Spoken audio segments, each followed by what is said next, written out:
주 안에 사랑하는 의정부 비전교회 성도 여러분 반갑습니다.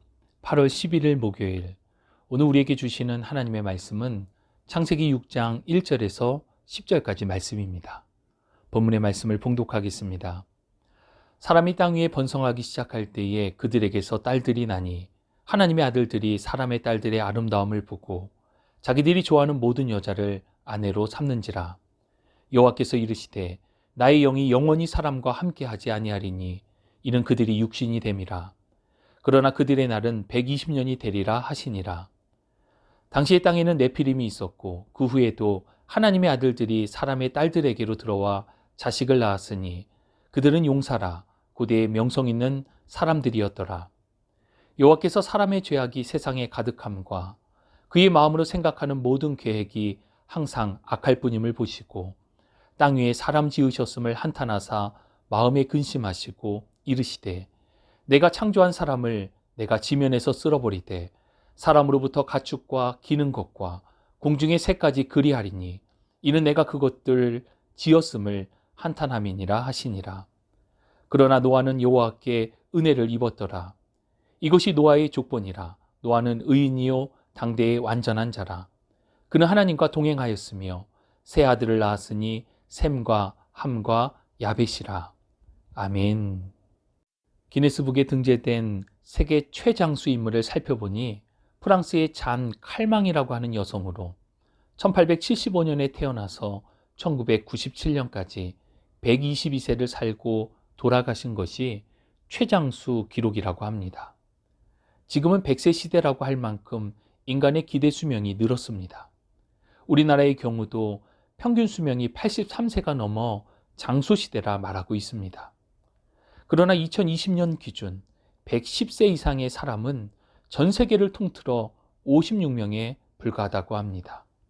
인간 수명의 연장을 위해 현대 의학과 과학이 계속하여 연구하고 있지만 실제로 현재 인간 수명의 한계는 120세로 보고되고 있습니다.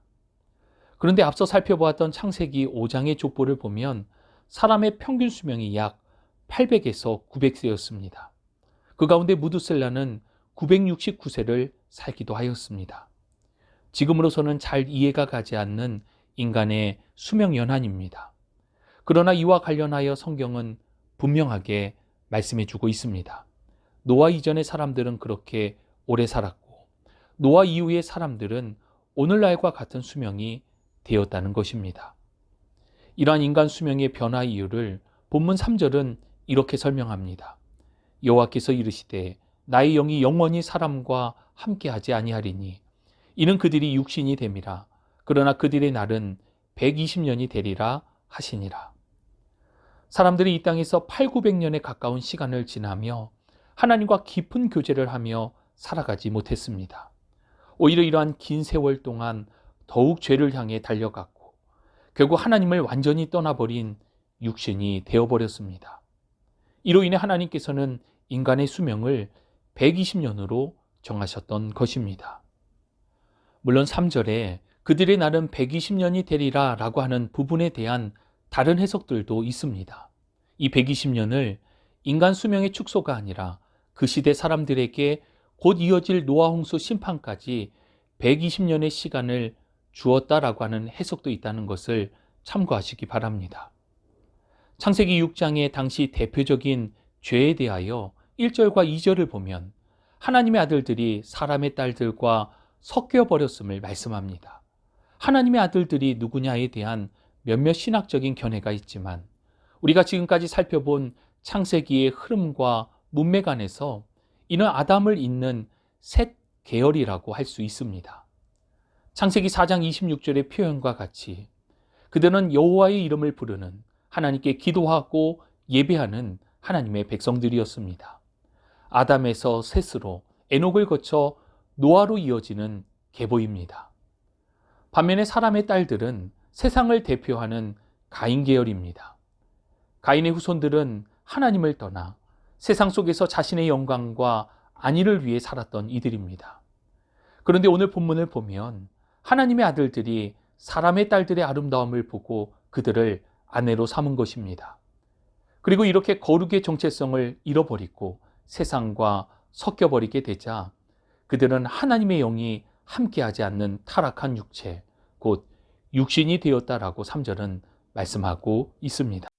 이렇게 육신이 된 그들의 자손 중에서는 싸움을 잘하기로 유명한 사람들이 있었고, 당시에도 골리앗과 같은 네피림, 즉 거인족들도 있었습니다. 외형적으로 보기에는 아무런 문제가 없어 보입니다. 아름답고 사랑스러운 아내를 만나 결혼했고, 용사라고 불리는 당대의 명성 있는 자손들도 두었기 때문입니다. 그러나 이것은 세상의 관점이었습니다. 하나님께서는 세상과 구별되어 하나님을 예배하는 삶을 살아가기를 원하셨습니다. 하지만 세상과 섞여버린 하나님의 아들들은 결국 하나님을 떠나버린 육신이 되고 말았습니다. 이를 두고 하나님께서는 한탄하셨고 마음 아파하셨습니다. 5절은 당시의 상황을 이렇게 설명합니다. 여호와께서 사람의 죄악이 세상에 가득함과 그의 마음으로 생각하는 모든 계획이 항상 악할 뿐임을 보시고, 사람의 마음으로 생각하는 모든 것이 늘 악하였다는 것입니다. 그러니까 세상은 자연스럽게 죄악으로 가득하게 되었고, 인간은 하나님을 떠나 죄악에 머무는 육신이 된 것입니다. 그래서 하나님께서는 세상을 심판하시기로 작정하셨습니다. 7절, 이르시되 내가 창조한 사람을 내가 지면에서 쓸어버리되 사람으로부터 가축과 기는 것과 공중의 새까지 그리하리니 이는 내가 그것들을 지었음을 한탄함이니라 하시니라. 하나님의 심판에는 하나님의 아픔과 탄식이 담겨져 있습니다.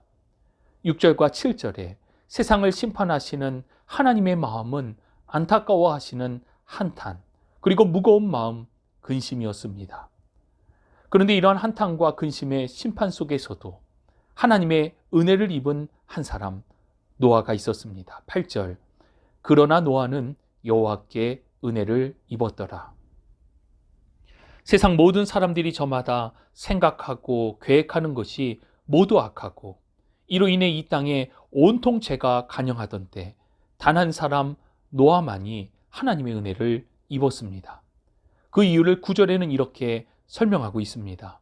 이것이 노아의 족본이라. 노아는 의인이요 당대의 완전한 자라. 그는 하나님과 동행하였으며.